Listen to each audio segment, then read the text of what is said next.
தஞ்சை மாவட்டம் திருப்பனந்தாள் அருகே குடிநீர் குழாய் பணிக்காக தோண்டப்பட்ட பள்ளம் 10 நாட்களுக்கும் மேலாக மூடப்படாத நிலையில் பொதுமக்கள் ஊராட்சி ஒன்றிய அலுவலரை முற்றுகையிட்டனர். இது குறித்த கூடுதல் விவரங்களை வழங்குவதற்காக நமது செய்தியாளர் விக்னேஷ் இணைப்பில் உள்ளார்.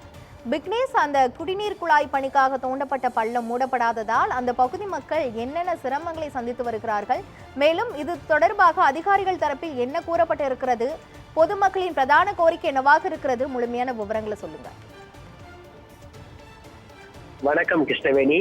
தஞ்சை மாவட்டம் திருப்பனந்தாள் அருகே பாலாக்குடி பகுதியிலிருந்து திருவள்ளியங்குடிக்கு செல்லும் இணைப்பு சாலை பகுதியில் கொள்ளிடம் கூட்டு குடிநீர் குழாயில் கடந்த 10 நாட்களுக்கு முன்னர் உடைப்பு ஏற்பட்டு தண்ணீர் வெளியேறிய நிலையில் அதனை சரிப்படுத்துவதற்காக தமிழ்நாடு கூட்டு குடிநீர் வடிகால் வாரியம் சார்பில் மிகப்பெரிய பள்ளம் தோண்டப்பட்டு சரி செய்யும் பணிகளானது நடந்து வந்தது. இந்நிலையில் வேலை சரிவர நிறைவேறாத நிலையில் 10 நாட்களை கடந்தும் இந்த பள்ளம் மூடப்படாமல் இருந்து வருகிறது. இதனால் இந்த இணைப்பு சாலையில் போக்குவரத்து துண்டிக்கப்பட்டு இப்பகுதி மக்கள் மாற்று வழியில் செல்லக்கூடிய நிலையும் உருவாகியுள்ளது. மேலும் குடிநீர் தட்டுப்பாடும் ஏற்பட்டு வருகிறது. நாள்தோறும் இப்பகுதியில் இருந்து நூற்றுக்கணக்கானோர் பள்ளி கல்லூரிகளுக்கு செல்ல ஏதுவாக பல்வேறு பணிகளுக்கு செல்லக்கூடிய சாலையாகவும் இருந்து வந்த இந்த சாலையில் தற்போது போக்குவரத்து பாதிப்பு ஏற்பட்டு மக்கள் அவதி அடைந்து வருகின்றனர். மேலும் கடந்த சில நாட்கள் குழாய் சரி செய்யும் பணிக்காக தோண்டப்பட்ட பள்ளத்தில் அவ்வப்போது கால்நடைகள் விழக்கூடிய நிலையும் ஏற்பட்டு வருகிறது. மேலும் அருகருகே குழந்தைகள் விளையாடி வருவதால் மக்கள் அச்சத்துடனே வாழ்ந்து வரக்கூடிய சூழ்நிலையும் உருவாகியுள்ளது. இந்நிலையில் இப்பகுதி மக்கள் இந்த பள்ளத்தை மூடி சாலையை சீரமைத்து தர வேண்டும் எனவும் குடிநீர் கிடைக்க ஏதுவாக நடவடிக்கைகள் மேற்கொள்ள வேண்டும் எனவும் ஊராட்சி ஒன்றிய அலுவலரிடம் தகவல் தெரிவித்தும் பயன் இல்லாததால் இன்று திருப்பனந்தாள் ஊராட்சி ஒன்றிய அலுவலகத்தை முற்றுகையிட்டு ஊராட்சி ஒன்றிய அலுவலரிடம் கோரிக்கை வைத்தனர். ஆனால் ஊராட்சி ஒன்றிய அலுவலர் மக்களின் கேள்விகளுக்கு செவி சாய்க்காமல் இதற்கும் எனக்கும் சம்பந்தமில்லை, இது குறித்து குடிநீர் வடிகால் வாரியத்திடம்தான் நீங்கள் கேட்க வேண்டும் என்று அலட்சிய போக்கில் கூறியதால் இப்பகுதியில் சிறிது நேரம் பரபரப்பு ஏற்பட்டது.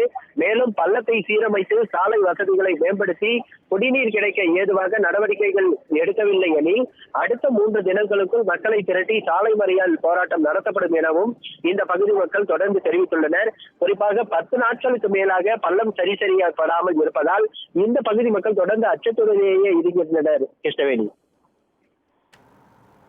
விரிவான விவரங்களை வழங்கியதற்கு நன்றி விக்னேஷ்.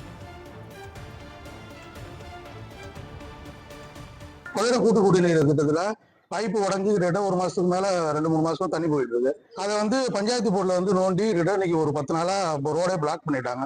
ரோடு போக்குவரத்துங்கிறது நடப்பாத வழியா சைட்ல தான் போயிட்டு வரலாம். சின்ன வாகனங்கள் மட்டும், மெயின் வாகனங்களோ இல்லை ஸ்கூல் வாகனங்களோ வேணாலும் போக முடியாம பாதிப்புல இருந்துகிட்டு இருக்கு.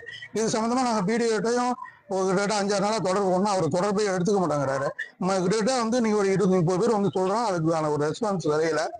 எவ்வளவு கிட்ட இன்னைக்கு 1 வார காலம் அந்த பள்ளம் கிட்ட ஒரு 5 அடி ஆழம் இருக்கு. ஒரு குழந்தை விழுந்தா அதுல வாய்ப்பே கிடையாதுங்க, அந்த அளவுக்கு இருக்கு. ஏன்னா சொல்லக்கூடாது, ஏன்னா எல்லா குழந்தைகளும் நம்ம குழந்தைகளும் நம்ம நினைச்சிட்டு இருக்கணும். அந்த ஒரு ரெஸ்பான்ஸ் யாருக்குமே கிடையாதுங்க. இன்னைக்கு போன் மூலயமா நான் தான் பேசுறப்ப என்கிட்ட இதுக்கு எனக்கு சம்பந்தம் கிடையாது, நீங்க கூட்டு குடிநீர் திட்டம் அவங்கள்ட்ட தான் பேசணும், அவங்க நம்பர் கொடுத்தாங்க. இருந்தாலும் பார்த்து போகணும், நேரில் பாக்குறதுக்கு வந்தாலும் அவரு அதான் சொல்றாங்க சார். இதுல ஒரு 5 அடி ஆழம் கிட்டத்தட்ட பள்ளமா இருக்காது. அதுல ஒரு குழந்தையோ வயசானவங்களோ ரோட்டு வசதி போறவங்க இடைஞ்சலா இருக்கிறதுனாலதான் பேசுறப்போ ஒரு அதிகார வர்க்கத்திலேயே பேசுறத தவிர எந்த ஒரு ரெஸ்பான்ஸ் கொடுத்து பேச மாட்டாங்க. 2 நாள் டைம் சொல்லியிருக்காங்க சார். இல்லைன்னா திருவள்ளுவர் சார்பா ஒரு 500 பேர் திரட்டி சாலை மறியல் தான்